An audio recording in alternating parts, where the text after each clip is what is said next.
सभी माता पिताओं को और छात्रों को मैं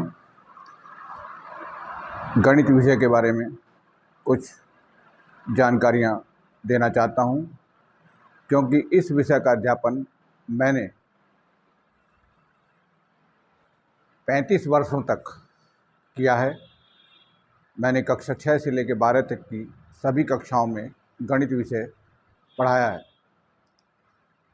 मैंने पाया है कि छात्र पढ़ाई में धीरे धीरे कुछ छात्र पढ़ाई में धीरे धीरे कमज़ोर होते चले जाते हैं, और जब वो बड़ी क्लास में पहुंचते हैं, 11-12 में या 9-10 में पहुंचते हैं, तो टीचर के लिए भी मुश्किल हो जाता है उन लोगों को समझाना, सुधारना, क्योंकि उनका बेस बहुत ही कमज़ोर होता है। हमारे पेरेंट्स, चाहे वो गरीब हो चाहे अमीर हो, हर एक की इच्छा होती है कि मेरा पुत्र या पुत्री अच्छे विद्यालय में, ब्रांडेड विद्यालय में, जैसे डीपीएस, जी स्कूल, सनबीम, आर्यन, डीएवी जैसे विद्यालयों में पढ़े। और हम अपनी जी तोड़ मेहनत करते हैं और पाते हैं कि हम देखते हैं कि गार्जियन किसी न किसी तरीके से बच्चे के लिए कोशिश करता है और एडमिशन करा देता है। वहाँ पर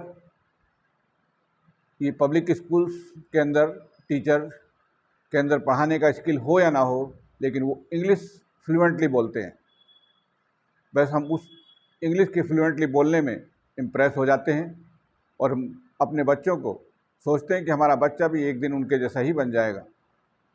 जब हम कक्षा 1 में बच्चे को डालते हैं तो हम उसको अपनी बोलने वाली भाषा में गिनती, काउंटिंग नहीं सिखाते, बल्कि 1 2 3 4 5 सिखाते हैं।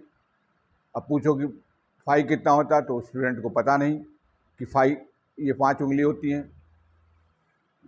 या टेबल, हम उसको जो है 2 1 जा 2 2 2 जा 4 कराते हैं, जो कुछ समय भूल जाता है। यदि हम उसको उसकी मुंह से जो बोले जाने वाली भाषा है घर के अंदर, उस भाषा में सिखाएं, क्योंकि ये चीज़ें तो कहीं एग्जाम में आती नहीं लिखने के लिए, या इनका कोई टेस्ट नहीं होता है किसी भी क्लास में, तो क्यों ना हम ऐसी चीज़ों को जो आसानी से बच्चे समझ सकते हैं और अपने आसपास के एनवायरनमेंट से सीख सकते हैं, उसी भाषा में उसको कराएं।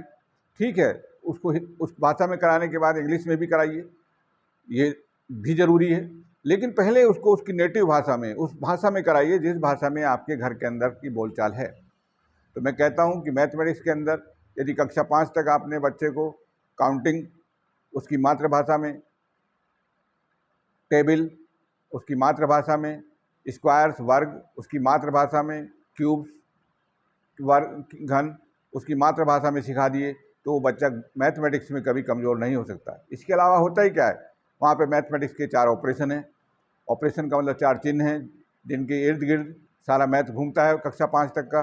प्लस माइनस मल्टीप्लाई डिवाइड, तो प्लस माइनस मल्टीप्लाई डिवाइड बहुत ही सिंपल तरीके से सीखा जा सकता है।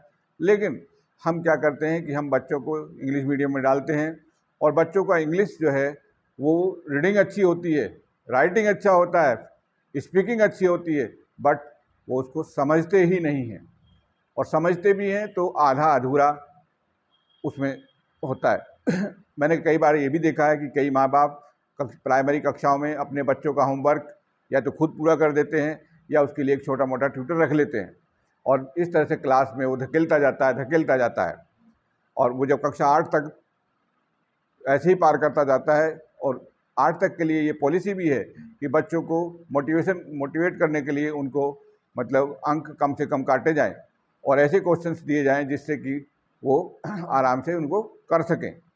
लेकिन जैसे ही बच्चा कक्षा 9 में आता है, और कक्षा 9 में आने के बाद में माँ बाप कहता है कि मेरा बच्चा कक्षा 8 तक बहुत अच्छा कर रहा था, 9 में आया, 9th 10th 11th 12th में वो फ्लॉप होता चला गया, 9th 10th में फिर ट्यूटर रख दिया आपने, उसकी वास्तविक समस्या नहीं जानी।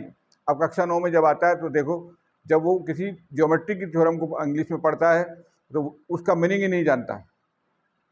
वो ट्रायंगल क्वाड्रिलेटरल जानता है, लेकिन कैसे इसका शेप है वो नहीं जान रहा है, या क्वेश्चन का मीनिंग नहीं जान रहा है, थ्योरम का मीनिंग नहीं जान रहा है। तो बताइए एक टीचर उसको कैसे समझा पाएगा, फिर वो थ्योरम को रटेगा। तो मैंने ये भी पाया है कक्षा 10 तक कि कम से कम 60% स्टूडेंट थ्योरम को रट डालते हैं।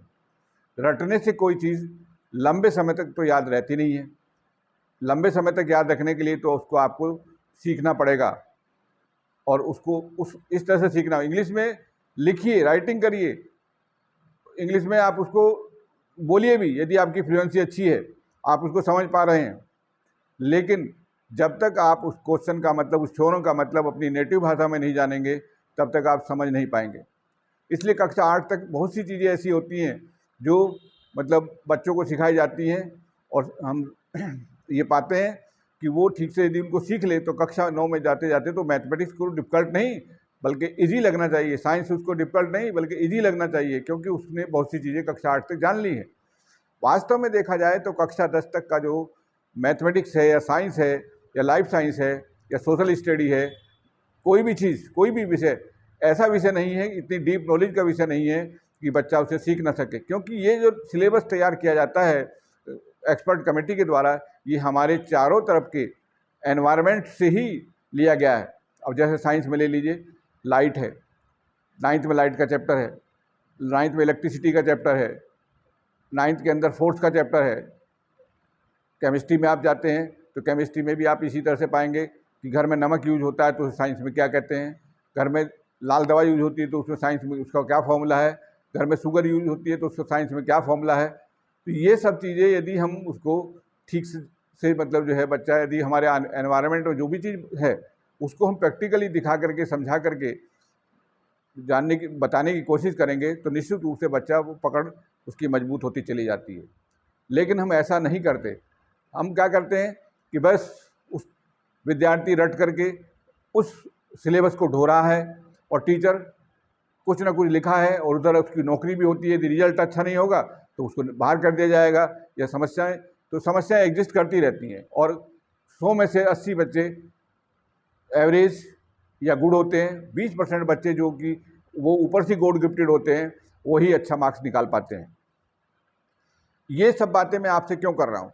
क्योंकि मैंने जो है लगभग 30 सालों तक कक्षा 9 से 12 तक का मैथमेटिक्स पढ़ाया है, और मैंने ऐसी समस्याओं को फेस किया, ऐसे विद्यार्थियों को देखा है जो वास्तव में कमज़ोर नहीं थे, बल्कि कमज़ोर उन्हें बना दिया गया। क्यों बना दिया गया? क्योंकि वो इन्हीं समस्याओं से जूझे बेचारे।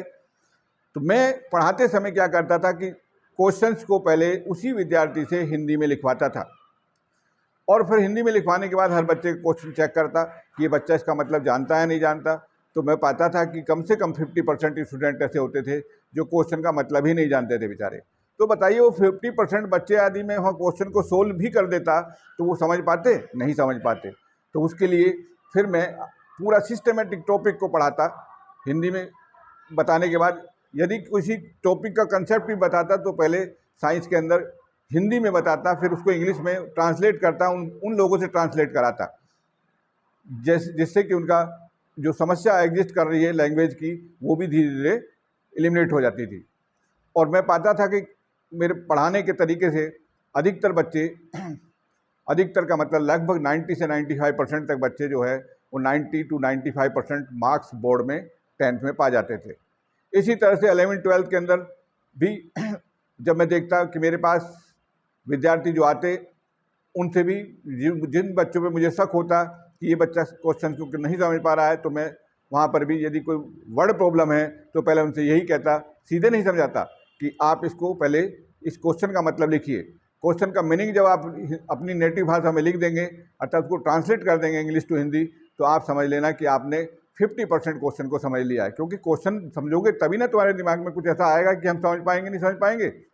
उसके बाद उस क्वेश्चन से संबंधित जो कॉन्सेप्ट होता है, कॉन्सेप्ट के लिए तो मैं पहले से ही चैप्टर को क्या जो सिस्टमेटिकली स्लोली बच्चों के दिमाग में भरता, और आज यदि मैंने कुछ पढ़ा है तो मैं उसे अगले दिन उस बच्चे से राइटिंग जरूर कराता। और यदि एक सप्ताह तक कोई चैप्टर चलता है तो समझो कि 7 दिन तक यदि चैप्टर का कंसेप्ट लगातार बच्चा प्रतिदिन 10 मिनट लिखता है तो निश्चित रूप से वो चैप्टर की समस्याएं, टीचर की समस्याएं भी आधे से अधिक तो ऑटोमेटिक हल हो जाती हैं। और बच्चे में पाता कि धीरे धीरे करके महीने 1.5 महीने के अंदर प्रोग्रेस करने लगते, और एक दूसरे से प्रतिस्पर्धा पैदा हो जाती थी उनमें, जिसके कारण बच्चे जो है फिर अपने आप बढ़ने लगते और मुझे पढ़ाने में भी ना के बराबर मेहनत पड़ती थी। तो मैं आपको भी यही शेयर करने के लिए ये वीडियो बना रहा हूँ कि आप अपने बच्चों को ये अवश्य देखें कि वो छोटी कक्षाओं में जब पढ़ रहे हैं कि उसका होमवर्क आप उसकी माँ या उसका पिताजी या कोई ट्यूटर तो पूरा नहीं कर रहा है, उनसे कहिए यदि आपने ट्यूटर रखा है तो कि इसको बच्चे को कम से कम इसकी नेटिव भाषा में, इंग्लिश के साथ साथ इसकी नेटिव भाषा में भी उस चीज़ की जानकारी दे जिससे कि वो उसको सीख सके। और कम से कम 2 शब्द रोज़, जैसे मैथमेटिक्स है तो मैथमेटिक्स के जो वोकैबुलरी है उसके 2 शब्द रोज़ उस बच्चे को सिखाए जाएं, तो मैं समझता हूं कि धीरे धीरे धीरे करके वो जैसे चींटी जो है वो धीरे धीरे चलती है और वो काफ़ी ऊंचाई भी चढ़ जाती है। ये सब चीज़ें यदि आप ध्यान रखेंगे तो निश्चित रूप से आपका छात्र, आपके बच्चे और टीचरों को भी मैं एक संदेश देना चाहता हूँ कि यदि हम सरकारी नौकरी पा गए हैं तो ये ना समझें कि अब हमें कोई निकाल नहीं सकता। ये हमारा नैतिक जिम्मेदारी है कि इस काम के लिए हम लगे हैं और हम अधिक से अधिक बच्चों को उसका ज्ञान दें।